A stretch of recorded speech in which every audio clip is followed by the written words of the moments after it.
Hey everyone, welcome back to the channel. Today we're diving into something really cool, wiring an onboard effects loop, or oboe, into an electric guitar.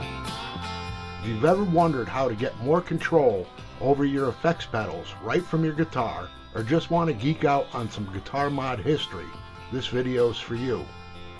We'll cover what an oboe is, where it came from, and how you can wire one up yourself. So grab your soldering iron and let's get started. First, let's talk about where this whole oboe thing came from. The onboard effects loop was pioneered in the late 70s by none other than Jerry Garcia, the legendary guitarist of the Grateful Dead, and Dan Healy, the Dead's audio engineer. Garcia was a tone chaser. He wanted his effects to sound consistent no matter how he adjusted the guitar's volume knob. Back then, if you rolled off the volume, effects like distortion or envelope filters could lose their punch or behave unpredictably. Not ideal when you're improvising for hours on stage. So, with the help of luthiers like Alembic, Doug Irwin, and sound engineer Dan Healy, Garcia came up with the oboe concept for guitars, like his TB500 or his famous Wolf, Tiger, and Rosebud. The idea: send the full strength signal from the pickups out to the effects pedals before it hits the volume pot, then bring it back into the guitar for final control. This setup used a buffer to keep the signal strong and a stereo jack to handle the send and return. Effects sounded the same whether the volume was at 2 or at 10. From there, the oboe became a staple in Garcia's rigs and inspired custom guitar builders and players ever since. Alright, here's what you'll need to wire an oboe into your guitar. A stereo 1/4 inch jack for the send and return, a dual pole, dual throw push-pull pot, toggle switch or mini toggle for bypassing the loop, some shielded wire, a soldering iron, and basic guitar wiring tools. If you want to go full Garcia, add a unity gain buffer, but it's optional for a passive setup.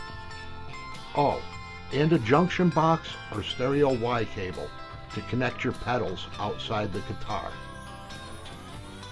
Here's the signal path we're aiming for.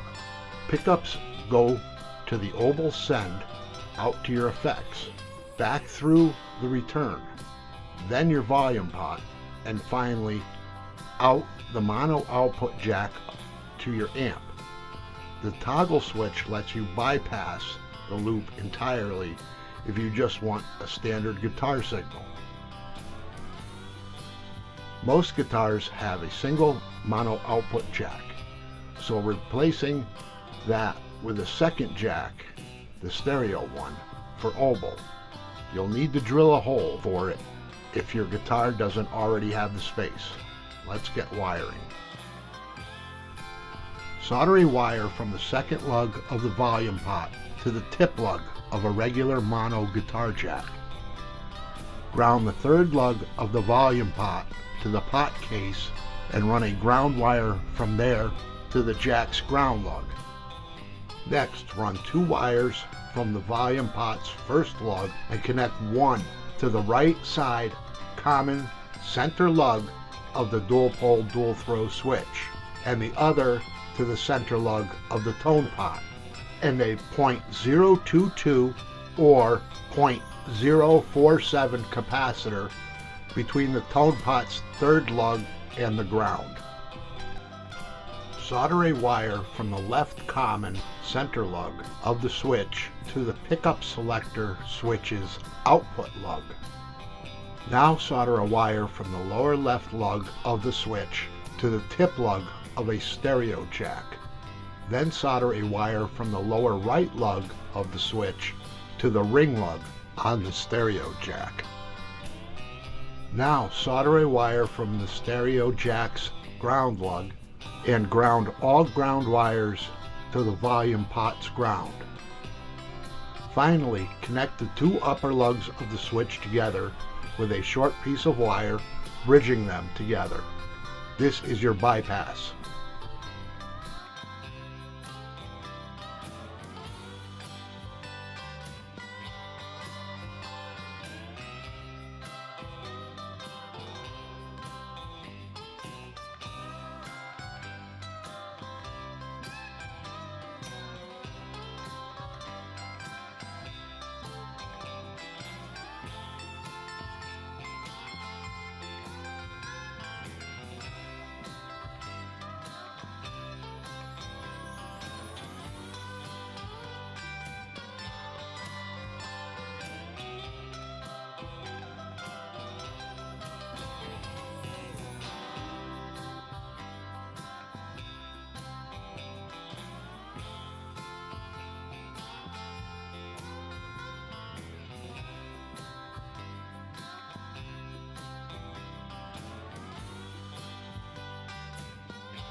Now that everything's back together, let's test it on the bench. Make sure everything works.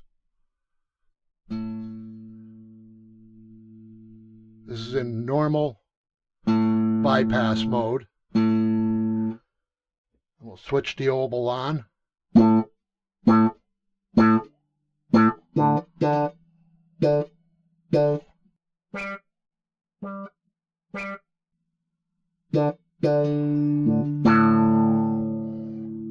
No matter how low I turn it,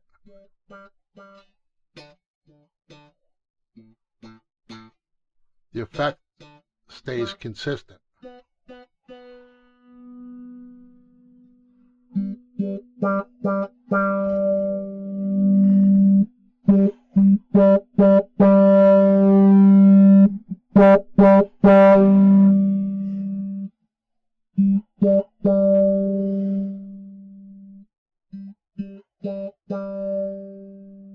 Well, everything's working as it should.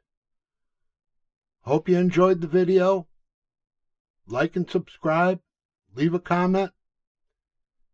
And we'll see you on the next one.